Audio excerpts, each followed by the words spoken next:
People like it to be quiet.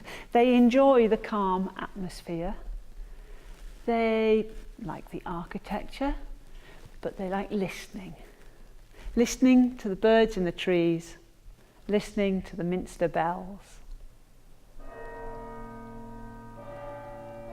I've been adventuring in this library, looking for hidden treasures.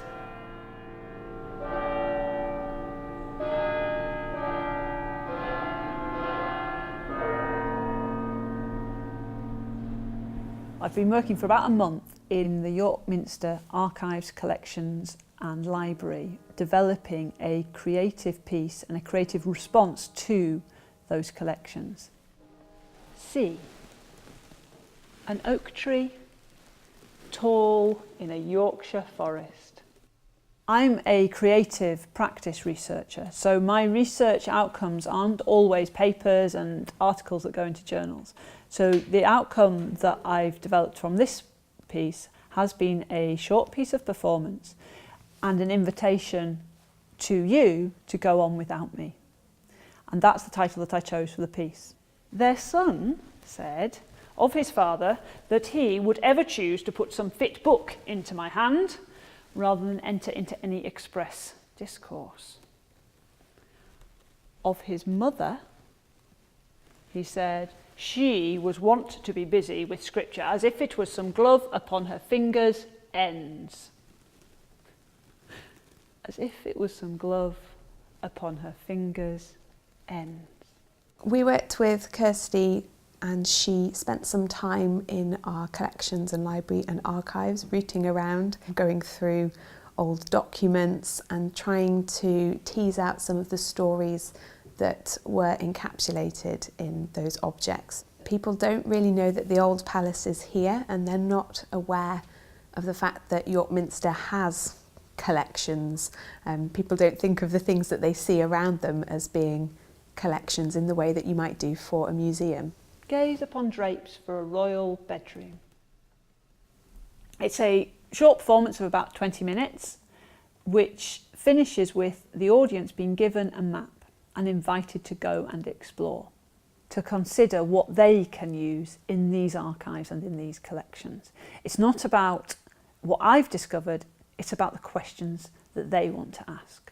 So everybody sees treasure in something different. The thing that excites you is different to the thing that excites me. And what I want you to do after you've seen the performance is to take this treasure map and I want you to go and explore. My best treasure, I think, was in the library, in the reading room.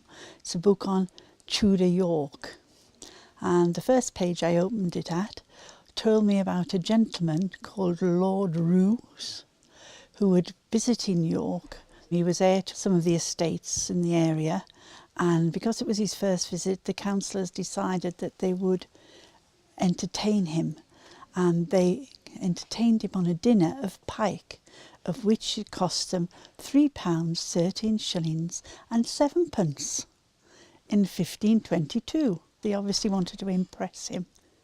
I came up with a theme of transformations because there was so much stuff in the Minster collections that had been one thing and had become something else. One of my early obsessions was the playbills. They've got collections of Yorkshire playbills from the middle of the 18th century.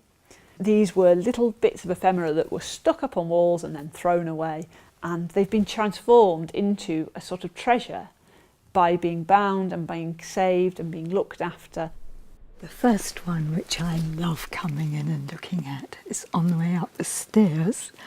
I always look for the templates of the figurines on the west door.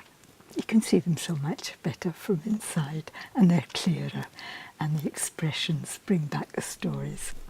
I went and looked at another shelf, and it had this Henry Bradshaw catalogue, and I didn't know who Henry Bradshaw was, but I looked down below, and there was one of the publications, and it was entitled English Saints in the Medieval Liturgies of Scandinavian Churches. And I found that really intriguing because we've got Scandinavian blood in our family, and I'd been to various ancient churches in Scandinavia, so to see that something that originated in England was out there in Scandinavia, and I really found that interesting.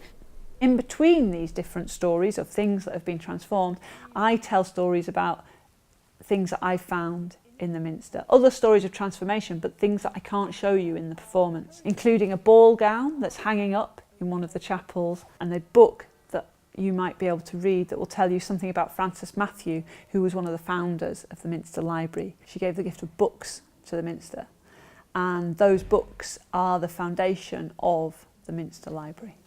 She describes the details of the births of her 6 children, and she details the deaths of 4 of those children. It's a personal document. For me, I'd be really happy if people thought about all of the historic objects that we have here and also recognised that they are here for everybody to take advantage of, and anybody can use them for research. It's the little things. We tend to think people keep the big, the important things, but that's the social history of what people were actually going to see and do, which I like. I like the use of the imagination, really, and looking at the various things and think, this could have been this, or it could have been that, and it's grown into this, and it came from that. Go into every room that you can, peer into the display cabinets. If you can, take books from the shelves and read them. Find a story that intrigues you. Make connections. Stop. Listen. Watch. It's your turn to be the adventurer in the archive. It's your turn to go and explore.